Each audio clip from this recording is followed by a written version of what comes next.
যুদ্ধাপরাধের সহযোগীদের ক্ষমা চাইতে হবে বলে মন্তব্য করেছেন তথ্য ও সম্প্রচার উপদেষ্টা মোহাম্মদ মাহফুজ আলম। শনিবার 10 মে মধ্যরাতে ভেরিফাইড ফেসবুক আইডিতে এক পোস্টে এসব কথা বলেন তিনি।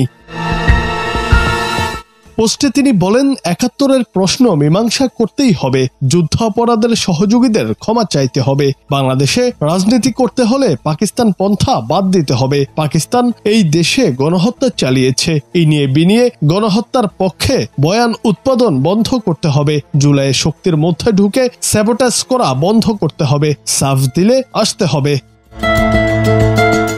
তিনি বলেন, মুজিববাদী বামদের ক্ষমা নাই, লীগের গুম খুন আর শাপলায় মোদি বিরোধী আন্দোলনে হত্যাযজ্ঞের মস্তিষ্ক এরা 36th ডিভিশন। জুলাইয়ের সময় এরা নিকৃষ্ট দালালি করেও এখনো বহাল তবিয়তে আছে। আজ পর্যন্ত মুজিববাদী বামেরা কালচারালি ও ইন্টেলেকচুয়ালি জুলাইয়ের সাথে গাদ্দারি করে যাচ্ছে। দেশে বসে জুলাইয়ের পক্ষের শক্তির বিরুদ্ধে এরা চক্রান্ত করেই যাচ্ছে। লীগের এই সকল বিটিমও শীঘ্রই পরাজিত হবে, অন্য কারো কাঁধে ভর করে লাভ নেই বলেও জানান তিনি। News desk, Bangla TV.